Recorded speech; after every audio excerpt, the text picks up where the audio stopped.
বন্ধুরা, আজকের ভিডিওতে একটা সুপার গ্রেট ফান্ডামেন্টালি সাউন্ড ফিউচারে গ্রোথ করতে পারে এরকম একটা ইনফ্রাস্ট্রাকচার কোম্পানি ডিসকাস করব। যে কোম্পানি আমরা জানি ইনফ্রাস্ট্রাকচার সেগমেন্ট ওভারঅল সেগমেন্টে গ্রোথ অপরচুনিটি অ্যাভেলেবেল আছে, এবং যদি আপনি কোম্পানির অর্ডার বুক দেখেন তাহলে ফার্স্ট ক্লাস অর্ডার বুক কোম্পানির কাছে প্রেজেন্ট রয়েছে, যেটা নিয়ে আমি ভিডিওর নেক্সট পার্টে আপনার সাথে ডিসকাস করব ডিটেল অ্যানালাইসিসের মাধ্যমে। এবং যদি আপনি কোম্পানির সেলস গ্রোথ দেখেন তাহলে অতীতের লাস্ট 5 বছরে company super great sales growth করে হাইয়েস্ট এভার সেলসে দাঁড়িয়ে আছে। এবং যদি আপনি কোম্পানির ডিআইআই প্রেজেন্ট দেখেন, কোম্পানির মধ্যে একটা স্ট্রং ডিআইআই মানে মিউচুয়াল ফান্ড হাউসের প্রেজেন্ট রয়েছে। তো প্রত্যেকটা পজিটিভ সাইন এই কোম্পানিটার মধ্যে আমি দেখতে পাচ্ছি, যে কারণে আমি মনে করছি নেক্সট মার্কেট বুলরানে অথবা নেক্সট 5 বছরের জন্য যদি আপনি একটা সুপার গ্রেট গ্রোথ কোম্পানি খুঁজতে চাইছেন তাহলে ডেফিনেটলি এই কোম্পানিটার উপর আপনি নজর দিতে পারেন।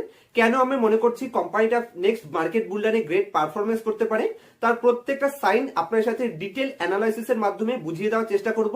তার আগে চ্যানেলে নতুন হলে অবশ্যই চ্যানেলটিকে সাবস্ক্রাইব করবেন, এবং ভিডিওটি পুরো দেখার পর যদি ভালো লাগে তাহলে অবশ্যই ভিডিওটিকে লাইক করতে ভুলবেন না, কারণ আপনাদের এক একটি লাইক আমাকে অনেক বেশি মোটিভেশন করে এই ধরনের ইনফরমেটিভ টপিক রোজ রোজ আপনার সামনে প্রেজেন্ট করার জন্য। তো যদি সবার প্রথমে কোম্পানির বিজনেস সেগমেন্টের কথা বলি, আমি আগেই বলেছি এটা একটি ইনফ্রাস্ট্রাকচার কোম্পানি। কোম্পানির অর্ডার বুক নিয়ে আমি ডিসকাস করব, যেটা খুবই ইম্পর্টেন্ট পয়েন্টস, অবশ্যই আপনাদের ডিটেল বুঝিয়ে দেওয়ার চেষ্টা করব। তার আগে যদি আমি কোম্পানির বিজনেস সেগমেন্টের কথা বলি, যেখানে কোম্পানির রোড মানে রোড তৈরি করে থাকে, ব্রিজেস তৈরি করে থাকে, তাছাড়া ফ্লাইওভার কোম্পানি তৈরি করে, এছাড়া ইরিগেশন সেগমেন্ট থেকেও কাজ করে, তাছাড়া company water transformation infrastructure segment থেকে কাজ করে, এছাড়া এগ্রিকালচার প্রজেক্টও কোম্পানি কাজ করে থাকে।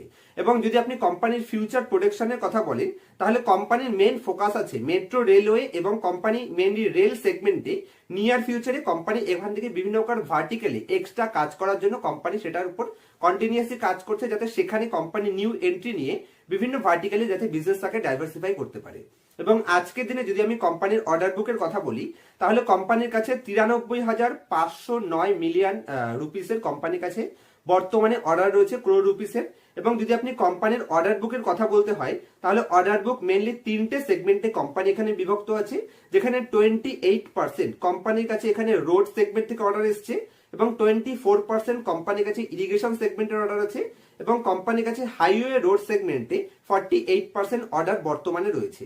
অর্ডার বুক সম্পর্কিত আরো বেশ কিছু ইম্পর্টেন্ট পয়েন্টস আছে, যেরকম যদি আমি অর্ডার বুক স্টেট ওয়াইজ যদি আমি এটাকে ডাইভার্সিফাই করি তাহলে কোম্পানির কাছে বর্তমানে কর্ণাটকা সেগমেন্টে 5খানা প্রেজেন্টেড প্রজেক্ট রয়েছে, যেখানে কোম্পানির 13,594 মিলিয়ন রুপিসের অর্ডার বুক কোম্পানির কাছে আছে। এবং কেরালা থেকে কোম্পানির 3টে অর্ডার বুক আছে, মানে 3টে প্রজেক্ট বর্তমানে রয়েছে, যেখানে তার অর্ডার ভ্যালু রয়েছে 31,567 মিলিয়ন রুপিসের। এবং যদি আপনি কোম্পানির তামিলনাড়ু সেগমেন্টে দেখতে হয় তাহলে তামিলনাড়ু স্টেট থেকে কোম্পানির 6খানা অ্যাট প্রেজেন্ট অর্ডার রয়েছে, যার টোটাল ভ্যালুয়েশন রয়েছে 14,409 মিলিয়ন। এবং যদি আপনি কোম্পানির অন্ধ্রপ্রদেশ এবং তেলেঙ্গানা যেখানে আমি আছি সেখানে কোম্পানির টোটাল 14খানা প্রজেক্টে কাজ চলছে, যার টোটাল ভ্যালুয়েশন রয়েছে এখানে 16,289 মিলিয়ন। এবং যদি আপনি কোম্পানির আদার্স অর্ডার বুক হাইলাইট সেগমেন্টে দেখতে হয় তাহলে কোম্পানির অর্ডার বুক যদি আপনি দেখেন তাহলে কোম্পানির ক্যাপাসিটি এবং ক্যাপাবিলিটি যদি আমি হিসাব করি, মানে কোম্পানি কতদিনে কাজগুলো কমপ্লিট করে, এবং কোম্পানি কতদিন অর্ডার নেওয়ার সময় কতদিন বলেছিল এবং কমপ্লিটেশন কতদিনের মধ্যে করতে পেরেছিল, তাহলে আমি বেশ কয়েকটা ইম্পর্টেন্ট পয়েন্টস দেখাতে চাইছি। যেখানে কোম্পানির এটা হচ্ছে বিজাপুর হাইওয়ে সেগমেন্টে কোম্পানির 910 দিনে অর্ডার সেগমেন্ট মানে কমপ্লিট করার কথা ছিল, যেখানে কোম্পানি 582 দিনে সেটাকে সাকসেসফুল করেছে। এবং যদি আপনি হায়দ্রাবাদ রামাগুন্ডা প্রজেক্টের কথা বলি, যেটা 1440 দিনে অর্ডার কমপ্লিট করার কথা ছিল, যেটা কোম্পানি 1219 দিনে কমপ্লিট করেছে। এবং যদি আমি এখানে বিভিন্ন হায়দ্রাবাদ এখানে আর একটা সেগমেন্ট আছে যেখানে 365 দিনে অর্ডার কমপ্লিট করার কথা ছিল, যেটা কোম্পানি 364 দিনে কমপ্লিট করেছে। মানে কোম্পানির এখানে এটা দেখে আমরা কি বুঝতে পারছি, কোম্পানি যতদিন টার্গেট নেয় তার থেকে আগে আগেই কিন্তু কোম্পানি সেটাকে কমপ্লিট করে দিতে পারে, যেটা খুবই পজিটিভ সাইন যে কোনো ইনফ্রাস্ট্রাকচার কোম্পানির ক্ষেত্রে। কারণ এখানে ওয়ার্কিং ক্যাপিটাল ডেজ যত আপনি কমাতে পারবেন তত আপনার কম পয়সা বাইরে খাটবে, আপনার পয়সাটা বাইরে তত কম থাকবে, যেটা খুবই পজিটিভ সাইন। এবং যদি আপনি প্যান ইন্ডিয়া প্রেজেন্টের কথা বলেন তাহলে 75খানা প্রজেক্ট প্যান ইন্ডিয়ার আন্ডারে কোম্পানি রয়েছে, যেখানে তামিলনাড়ুর কাছে গভর্নমেন্টের কাছে কোম্পানির 12খানা প্রজেক্ট রয়েছে, এবং কর্ণাটকাতে 13খানা প্রজেক্ট রয়েছে, কেরালাতে 2টো প্রজেক্ট রয়েছে, অন্ধ্রপ্রদেশ এবং তেলেঙ্গানাতে কোম্পানির 27খানা প্রজেক্ট রয়েছে, মধ্যপ্রদেশ থেকে 5খানা, উত্তরপ্রদেশ থেকে 10খানা, আসামে 2খানা, গুজরাটে 1খানা, অন্ধ্রপ্রদেশে 1খানা, উড়িষ্যায় 1খানা এবং হরিয়ানাতে 1খানা।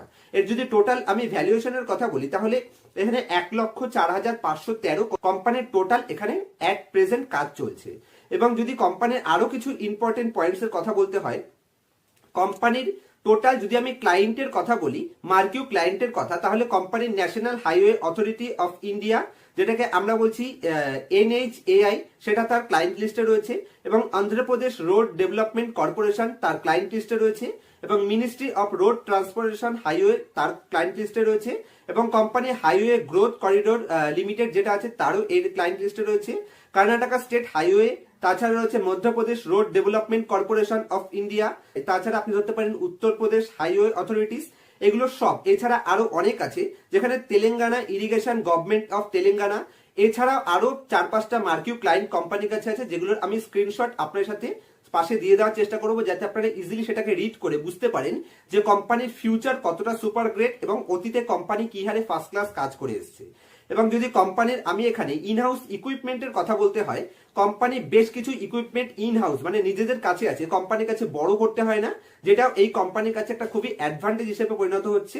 যেখানে কোম্পানির কাছে 1300টি টিকার এবং ট্রাকস রয়েছে, তাছাড়া 400টি কোম্পানির কাছে এক্সকাভেটর রয়েছে, এছাড়া 260টি জেনারেটর কোম্পানির কাছে রয়েছে, এবং 51খানা রোলার্স কোম্পানির কাছে প্রেজেন্ট রয়েছে।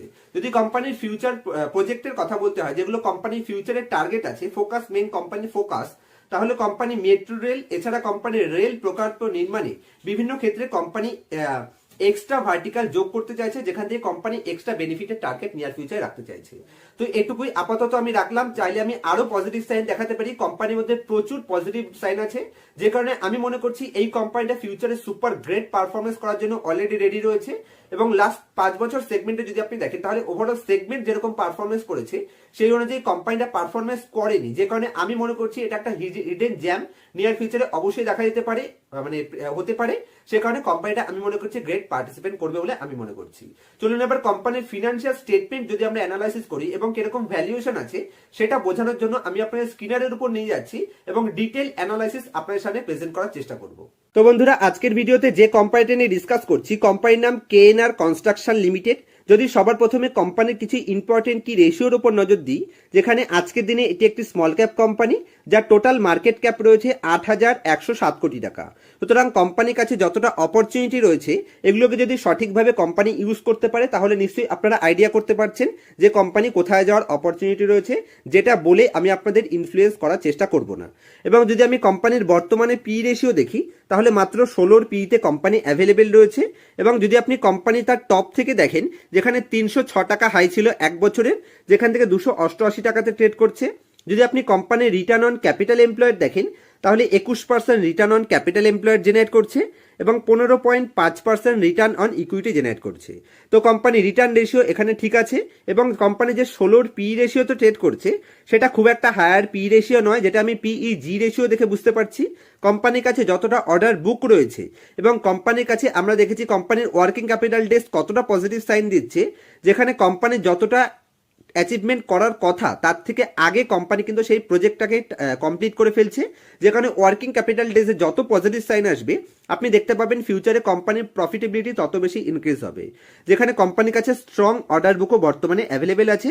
এবং যদি আপনি কোম্পানির ডেট টু ইকুইটি রেশিও দেখেন, 0.25, একটা ইনফ্রাস্ট্রাকচার কোম্পানি যার 0.25 ডেট টু ইকুইটি রেশিও আছে, খুবই পজিটিভ সাইন, এটা আমি মনে করছি। এবার যদি কোম্পানির আমি কোয়ার্টারলি রেজাল্ট এবং যদি আমি কোম্পানির প্রফিট অ্যান্ড লস স্টেটমেন্টে চলে আসি, সবার প্রথমে কোয়ার্টারলি রেজাল্ট দেখে নিই। 2020 সেপ্টেম্বরে এটা ছিল সেল 656 কোটি টাকা, নেক্সট ইয়ার বাড়িয়ে করলো 842 কোটি টাকা, নেক্সট ইয়ার 962 কোটি। লেটেস্ট যদি আমি দেখি, তাহলে হাইস্ট এবার টপ লাইনে কোম্পানি দাঁড়িয়ে আছে কোয়ার্টারলি বেসিসেই 1038 কোটি টাকা। এবং যদি আমি কোম্পানির ডাইরেক্ট নেট প্রফিটে চলে যাই, 154 কোটি ছিল, যেখান থেকে নেক্সট ইয়ার কমে হলো 73 কোটি, সেখান থেকে 99 কোটি, বর্তমানে যদি আমি দেখি তাহলে 143 কোটি। তো বটম লাইনে সামান্য ইম্প্যাক্ট আছে, কোনো অসুবিধা নেই। যদি কোম্পানির টপ লাইন হাইস্ট থাকে, তাহলে বটম লাইন কিন্তু যে কোনো সময় কোম্পানি সেটাকে অ্যাচিভ করে হাইস্ট লেভেলে নিয়ে যেতে পারে। এটা যারা এক্সপিরিয়েন্স, তারা নিশ্চয়ই এই পয়েন্টটাকে বুঝতে পারছেন। যদি আমি কোম্পানির প্রফিট অ্যান্ড লস স্টেটমেন্টে ইয়ারলি বেসিসে কোম্পানির গ্রোথ দেখি, তাহলে অতীতেও কোম্পানি যখন ইনফ্রাস্ট্রাকচার সেরকম একটা ডেভেলপমেন্ট ছিল না ইন্ডিয়াতে, তখন থেকেই কিন্তু কোম্পানি ফার্স্ট ক্লাস গ্রোথ করে এসছে। এবং যদি আমি আজকের দিনে দেখি, তাহলে কোম্পানি বর্তমানে ট্রেলিং 12 মান্থে হাইস্ট এভার সেলস পোস্ট করে বসে আছে, যেটা লেটেস্ট যদি আমি 5 বছরে দেখি, তাহলে কোম্পানি কিন্তু ডবলের বেশি করে ফেলেছে, 2292 থেকে অলমোস্ট ডবল ধরতে পারেন 4140 কোটি। এবং যদি আমি কোম্পানির এখানে নেট প্রফিটে চলে আসি, তাহলে দেখুন মাত্র 47 কোটি টাকা থেকে কন্টিনিউয়াসলি গ্রোথ করে বটম লাইন হাইস্ট এভার দাঁড়িয়ে আছে 526 কোটি টাকা। এবং যদি আমি কোম্পানির এখানে compounded sales growth, compounded profit growth, stock price CAGR এবং রিটার্ন অন ইকুইটি দেখি, তিনটেই এখানে পজিটিভ সাইন প্রোভাইড করছে, কোনোটাই এখানে নেগেটিভ সাইন নেই। যেখানে কোম্পানির এতটা অপরচুনিটি অ্যাভেলেবেল আছে, কোম্পানির কাছে এত বড় অর্ডার বুক আছে, তার এগেস্টে কোম্পানি 1 বছরে মাত্র 15% রিটার্ন প্রোভাইড করেছে, যে কারণে আমি মনে করছি সুপার গ্রেট অপরচুনিটি ফিউচারে কোম্পানির জন্য অপেক্ষা করে আছে। যারা ইনভেস্ট করতে চান, নিজের থেকে অ্যানালাইসিস করে তারপর অবশ্যই ইনভেস্টমেন্ট ডিসিশন নিতে পারেন। যদি আমি কোম্পানির এখানে রিজার্ভে চলে আসি, তাহলে কোম্পানির কাছে 3001 কোটি টাকা বর্তমানে রিজার্ভ রয়েছে, যেটা বর্তমানে হাইস্ট লেভেলে দাঁড়িয়ে আছে। এবং যদি আপনি বড়োয়িং দেখেন, 3000 কোটি টাকার এগেনস্টে কোম্পানির কাছে মাত্র 773 কোটি টাকা বড়োয়িং রয়েছে। যদি কোম্পানির ফিক্সড অ্যাসেটে চলে আসেন, তাহলে কোম্পানির কাছে 877 কোটি টাকা ফিক্সড অ্যাসেট রয়েছে। এবং সিডব্লিউআইপি যদিও অল্প অল্প চলছে, তবে এখানে ফিক্সড অ্যাসেট অতটা প্রয়োজন হয়ও না, এবং সিডব্লিউআইপিও প্রয়োজন নেই, কারণ এটা হচ্ছে ইনফ্রাস্ট্রাকচার কোম্পানি। এদের কিন্তু বিশাল বড় বড় শুধুমাত্র ইকুইপমেন্টেরই প্রয়োজন হয়, তাছাড়া বিশাল বড় বড় জমির প্রয়োজন হয় না, বিশাল বড় বড় ম্যানুফ্যাকচারিং ক্যাপাসিটির প্রয়োজন হয় না। যে কারণে ফিক্সড অ্যাসেট অথবা সিডব্লিউআইপি এটা অ্যাভারেজ থাকলেও সেটাকে আমরা অ্যাভারেজ নিতে পারি। এবং যদি আমি কোম্পানির এখানে আপনাদের ওয়ার্কিং ক্যাপিটাল ডেজের মধ্যে নিয়ে আসি, তাহলে কোম্পানির 91 দিন ওয়ার্কিং ক্যাপিটাল ডেজ আছে, যেটা অ্যাভারেজ ঠিক আছে, কোনো অসুবিধা নেই বলে আমি মনে করছি। যদি আপনি কোম্পানির এখানে আরও সি দেখেন, তাহলে রিটার্ন অন ক্যাপিটাল এমপ্লয়েড দেখছেন অ্যাভারেজের থেকে গ্রোথ করে, কন্টিনিউয়াসলি গ্রোথ করে কোম্পানি বর্তমানে হাইস্টে দাঁড়িয়ে আছে 21%, যেটা রিটার্ন রেশিও স্ট্রং, সেটা আমাকে প্রুফ করাচ্ছে। এবং যদি আমি কোম্পানির শেয়ার হোল্ডিং প্যাটার্নে চলে আসি, তাহলে প্রোমোটারের কাছে 51% স্টেক ছিল 5টা কোয়ার্টার আগে, এখনও 51% স্টেকে রয়েছে। এবং যদি আপনি এফআইআই স্টেক দেখেন, এফআইআই কাছে যেটা 5% স্টেক ছিল, তারা সেটাকে বাড়িয়ে 6%-এ নিয়ে এসছে। যদি আপনি ডিআইআই স্টেক দেখেন, ডিআইআই কাছে একটা স্ট্রং প্রেজেন্ট রয়েছে, 32% স্টেক রয়েছে, যেটা 34% ছিল সেটা 32%, অবশ্যই 2% ডাউন হয়েছে, কিন্তু এটাকে নেগেটিভ নেওয়ার কোনো বিষয় নেই। যেখানে রিটেল পাবলিকের কাছে মাত্র 10% স্টেক রয়েছে, অবশ্যই এখানে 8% থেকে 2% ইনক্রিজ হয়েছে, কিন্তু এখানে নেগেটিভ নেওয়ার মতন কোনো বিষয় আছে বলে আমি মনে করছি না। প্রত্যেকটা পজিটিভ সাইন অলমোস্ট এই কোম্পানির মধ্যে আমি দেখতে পাচ্ছি। তো বন্ধুরা, আমি মনে করছি যে আজকের ভিডিওতে কেএনআর কনস্ট্রাকশন কোম্পানিটা বাছাই করার পেছনে কি কি রিজন আছে, যেখানে কোম্পানির কাছে স্ট্রং অর্ডার বুক প্রেজেন্ট রয়েছে। কোম্পানি যদি আপনি এখানে এক্সপেন্সের কথা বলেন, যেখানে এক্সপেন্স ইনক্রিজ হওয়ার পরেও company 22% return on capital employed generate করছে এবং almost 20% return on equity generate করছে। এবং ওভারঅল সেগমেন্টে যে ধরনের অপরচুনিটি আছে, আমরা সবাই সেটা নিয়ে অবগত রয়েছি, আমরা সবাই জানি। সুতরাং প্রত্যেকটা পজিটিভ সাইন কেএনআর কনস্ট্রাকশন কোম্পানির মধ্যে আমি দেখতে পাচ্ছি, যেই কারণের জন্য আমি মনে করছি কোম্পানিটা ফিউচারে গ্রেট পারফরমেন্স করতে পারে। নেক্সট মার্কেট বুলডানে ডেফিনেটলি কোম্পানিটা পার্টিসিপেট করতে পারে বলে আমি মনে করি।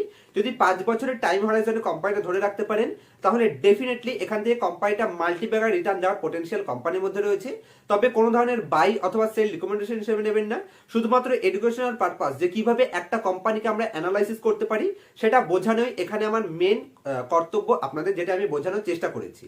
আর যদি আমার কাছ থেকে পার্সোনাল ক্লাসে অ্যাডভান্স লেভেল ফান্ডামেন্টাল অ্যানালাইসিস, কোম্পানির ভেতরে ঢুকে ইনডেপথ অ্যানালাইসিসের মাধ্যমে কোন কোম্পানি আপনাকে বোকা বানানোর চেষ্টা করছে, কোন কোম্পানি 25% আরওসির পরেও সেটা বোকা বানাতে পারে, বা কোনো কোম্পানি 40% আরওই থাকলেও সেটাকে কি করে কোম্পানি ম্যানিপুলেশন করতে পারে, কোনো কোম্পানির 10-এর আরওইটাকে কিভাবে বাড়িয়ে 20-র আরওই দেখাতে পারে, সেটা যদি আমার কাছ থেকে অ্যাডভান্স লেভেল অ্যানালাইসিসের মাধ্যমে প্রত্যেকটা পয়েন্টস পাই টু পাই শিখতে চান, আমার সাথে কন্ট্যাক্ট করতে পারেন। নিচে আমার মোবাইল নাম্বার আপনারা দেখতে পাচ্ছেন।